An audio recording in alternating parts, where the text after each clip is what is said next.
Thibaut Vinsky, bonjour. Bonjour Oliviane. Alors PRG, tout le monde ne connaît pas, selon votre propre Facebook d'ailleurs. Alors ce n'est pas un club de foot, mais bien le parti de Jean-Michel Beylet, l'un des 6 candidats aux primaires socialistes. Et ça vous vexe un peu cette méconnaissance, on dirait? Exactement, ça me vexe parce que tout simplement hier j'ai appris qu'à la Maison de la Presse il y avait un débat qui avait été organisé sur les jeunes et leur engagement politique. Et tous mes homologues des différents partis avaient été conviés, sauf moi. Donc j'ai dû m'imposer pour montrer que le PRG aussi avait droit à participer à ce genre de débat. D'autant plus que je pense que le sujet était un peu fait sur mesure pour moi. Oui, alors le PRG, c'est le parti des radicaux de gauche, les JRG, c'est les jeunes radicaux de gauche d'Alsace que vous présidez, et vous dites aussi, toujours sur votre Facebook, que les gens s'en fichent un peu des primaires. C'est déprimant alors d'être jeune et de s'engager en politique?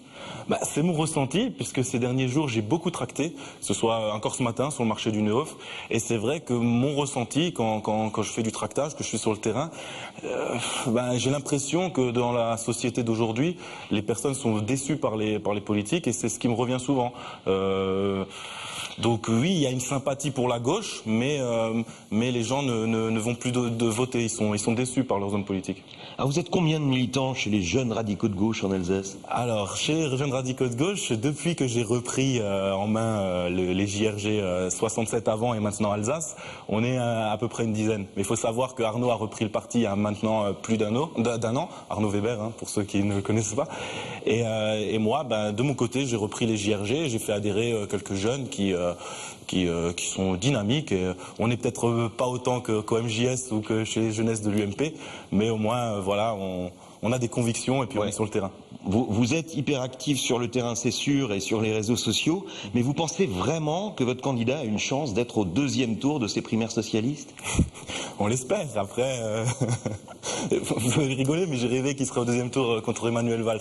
Maintenant, plus sérieusement, j'ai été sur le terrain, j'ai tracté pour lui. J'espère vraiment qu'il fera le meilleur score possible.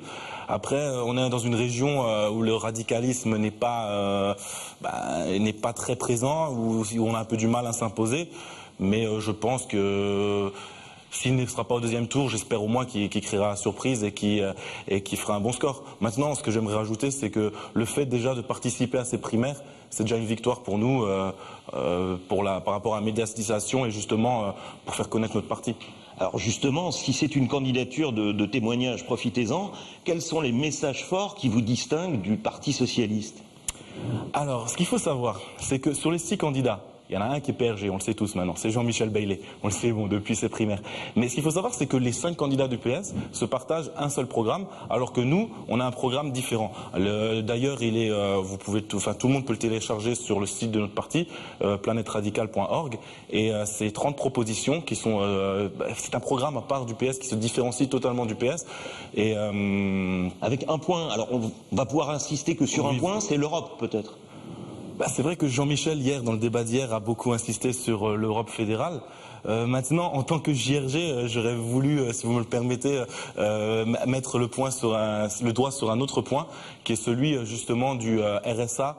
Non pas seulement pour les personnes qui peuvent en bénéficier, qui ont 25 ans, mais prolongé à tous les jeunes qui font encore des études, pour leur permettre en fait de se concentrer uniquement sur leurs études et ne pas avoir besoin de travailler par exemple au McDo ou faire des petits boulots à côté, quoi. Alors, dernier point, vous pourriez peut-être préciser que Jean-Michel Beylet, votre favori, a été étudiant à l'école de journalisme de Strasbourg. Ça peut toujours aider dans la région, non? Effectivement, je l'avais lu récemment en plus, mais vous l'avez fait à ma place. Thibaut Vinsky, merci.